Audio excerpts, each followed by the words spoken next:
there is one tool that has completely changed the way that I discover new information, and that tool is Perplexity. Sure, there are other AI search tools. OpenAI, ChatGPT has one, Anthropic's Claude has one, Gemini has it as well from Google, but Perplexity has been the best in my opinion. Hey everyone, my name is Daniel Strongin, and I help teach people artificial intelligence. I teach everyone the basics of artificial intelligence with the hopes of trying to make it accessible to everyone, and even for people that have never used AI before. My videos are designed to help you guys out because I know how overwhelming AI can be. I know how difficult it can seem to get into, and I know you're busy. You guys don't have time to learn all these AI tools and spend weeks and months. But the reality is, spending a little bit of time to learn these AI tools, even in a basic way, will help you get back more time. So Perplexity, let's start there. So the very first tool that I want to introduce you guys to is not ChatGPT, is not Claude, is not Gemini, it is Perplexity. This is the one tool that I use every day. I've been using it every day for 2 years. Of course, we all know Google, and we've all Googled stuff for many years. It's our main search engine, what we use to discover information, find new things. But that is quickly changing. It's all about AI search these days. Why? But pretty simple. If I'm asking you a question, do you expect back an answer, or do you expect back a bunch of blue links? It's really that simple. If I have a question, I want an answer. I don't want a bunch of blue links. That's why AI search is so great. Of course, Google is moving more towards an AI search. They have their AI mode. Who knows when that will become the default platform? They're always going to keep their original search engine where you get a bunch of blue links back, but who knows when they're going to fully convert Google into the first AI mode where you get answers back, as well as just different links. So let's go over the main tool that I use, Perplexity. So I remember 2 years ago when I fully switched over to Perplexity. I was sitting in my house and I saw a mouse run on by, and my fiance freaked out, and I was like, oh, we should probably catch this mouse. And at this time, I had used Perplexity before, but I hadn't really used it that much. And I was like, okay, I need to get rid of this mouse now. What are the best ways to do this? Let's go to Google. I went to Google, typed in how to catch a mouse, and of course got back some blue links, clicked on the articles, had a bunch of fluff introductory paragraphs on blog articles, a bunch of things trying to sell me stuff, and it took forever to get the information. So then I was like, okay, I need to catch this mouse now. I don't want all this fluff talk. Just tell me what to do. I need this done now. So I went to Perplexity and I just typed in, I have a mouse in my house. It's a pretty small one. What are the best ways to catch a mouse right now? I need to get rid of it today. And of course, it just told me exactly what to do. And it listed out the sources in it, and that was it. Very simple. That's exactly what I wanted. That's what I want from the internet. I want an answer. And I want the sources to back it up. And I want to be able to also see the sources. So that's where Perplexity really came in. Again, I know there are other AI search engines, but Perplexity has proven to be the best, at least for me, at this time. Who knows what it'll be in the future? Maybe Google is the king of AI search. Perplexity definitely isn't the most popular one. ChatGPT is right now, just because ChatGPT has the name brand. It's, it first started, the mainstream AI appeal. So as far as it comes to AI search, it is the most used. So let's just hop into Perplexity and let me just show you just a few features of it. Just the basics here. We're not going to get too complicated. Just how we can start using it and understand just what to do. Okay, so we are in Perplexity, my favorite AI search engine. So as promised, we're going to go over a good tip that you can use right now with any AI search engine. Okay, so let's go over how to use an AI search engine. So right here, we have my favorite AI search engine, Perplexity. And let's just go ahead and go through a really quick example just so you can see the differences between Perplexity and AI search engines and Google. And then I'll go over the very first tip that you can use to get the most out of AI search engines and to start using them right now. And this tip is going to be very easy, and it's going to just change the way you discover information. Because for me, I don't really use Google anymore. As I mentioned, I use Perplexity to search and discover new information. I usually just use Google if I am looking for something very direct. If I know a brand and I want to visit their website, I'll just look it in Google and then just use the blue links but most of your searching is going to be discovery. And Perplexity and other AI search engines from Anthropic, Claude, and OpenAI's ChatGPT, those I will be using most of the time. And so let's go ahead and use Perplexity. So it's just like any search engine, you just have a blank field where you can type in what you would like. So let's just say, we're used to Googling stuff. So let's say we're looking for Lakers tickets. We can just type in Lakers tickets. This is something we would type into Google. And we'll just go ahead and put this into Perplexity. And then we can see we get a few links just like in Google. Then we get the latest scores. And then we get some information about where to get tickets, upcoming games snapshot, typical price range, deal hunting tips, venue and team options. So we get a bunch of different information from this.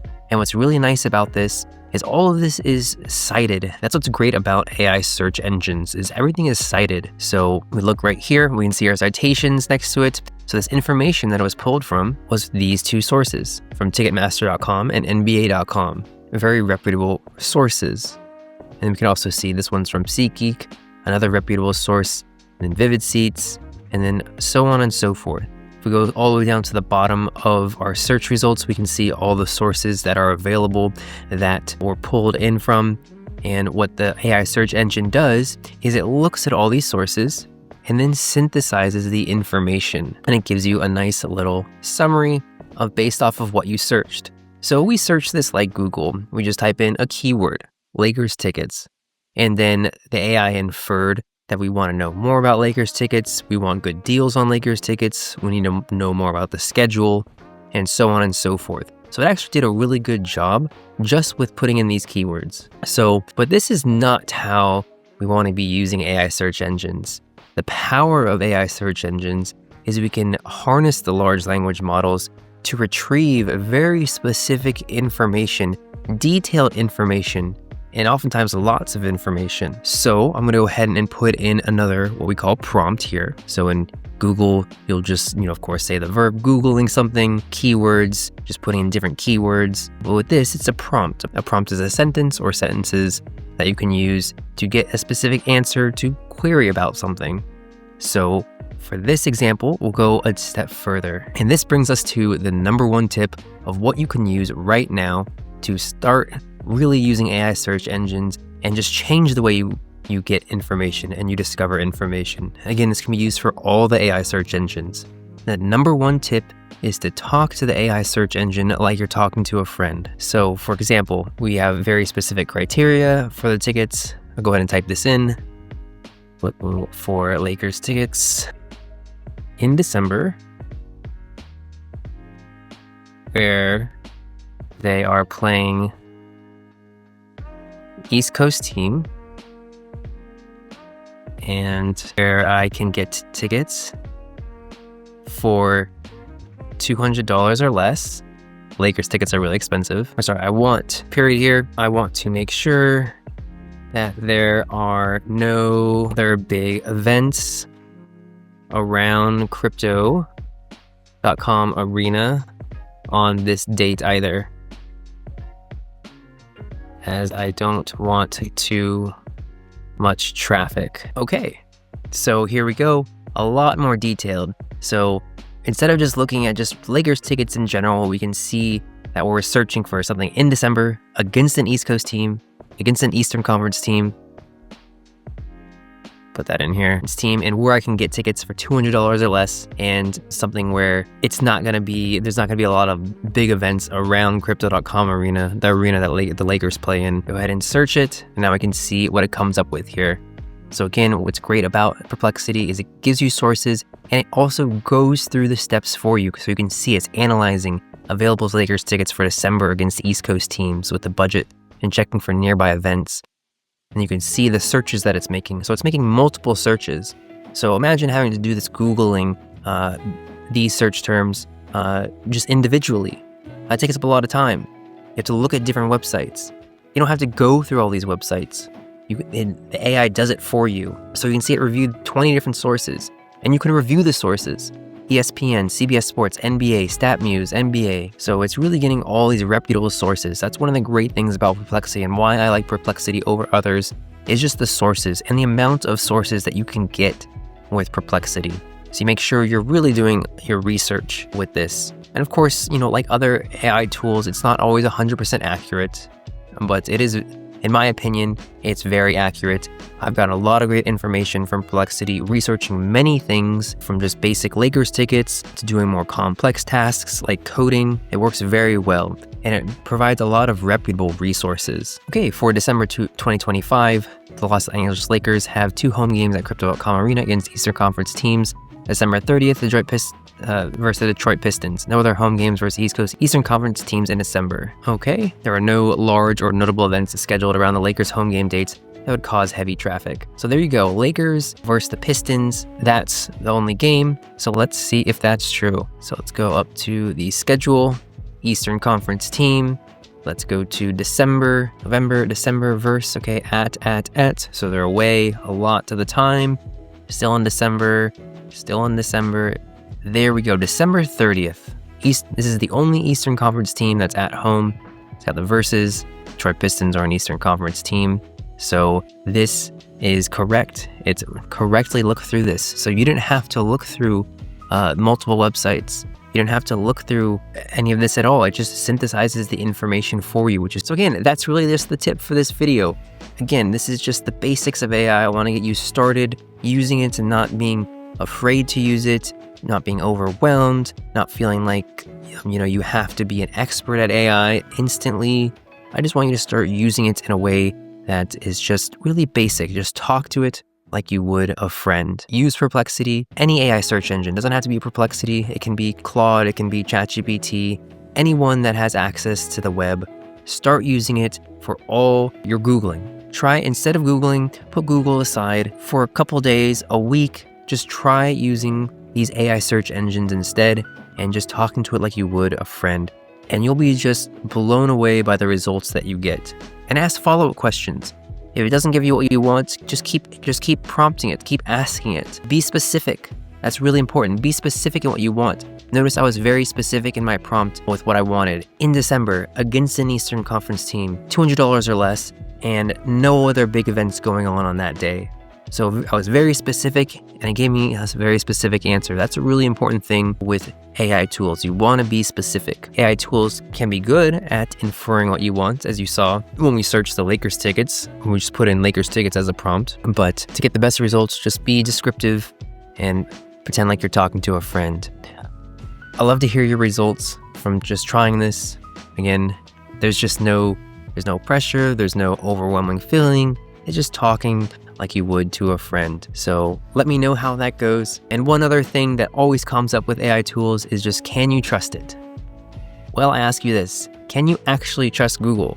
Everyone seems to trust Google, but remember, Google is a for-profit company. I've personally done a lot of SEO in the past, which is search engine optimization, which is trying to help websites to get to the top of Google. Because of course, if you're on the top of Google, you're getting a lot of clicks, you're getting a lot of visibility, and you can make more money that way through ads and selling products. And Google isn't what you think it is. Google can be gamed very easily, and a lot of the top results that you see aren't really there because they're the best.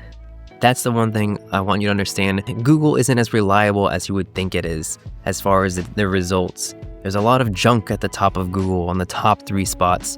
Sure, you might find your reputable sites for specific queries, but there's just a lot of misinformation, a lot of untrustworthy information, a lot of people that just games their way to the top of the search results. So it's not always like that. So the platform that you've trusted for so many years, Google, isn't as trustworthy as you think. So Perplexity and other AI search engines handle it in a different way. It's looking for more sources. It's going through them. And it has a different ranking method than Google does. That's really important to note. It has a different ranking method than Google does. So what information gets into these AI search engine tools?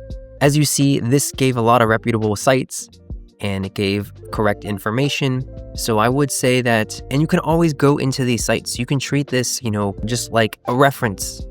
You don't have to just blindly trust what it's saying. Look at the sources that it cited. Go ahead and click into them, and you'll be surprised how good these results are. And by doing that, I really encourage you to just go into the results. look at your search result and then go into the sources and look at them and see if the information is correct. This will help you build trust with it. So that's it, super simple, nothing overwhelming. I just want you to start talking to AI search engines like you would a friend. So I'll be back again with another video soon here. So be sure to like and subscribe. I've got plenty more videos coming out to help you get better at AI and stop feeling overwhelmed with all these AI tools and to start being more productive.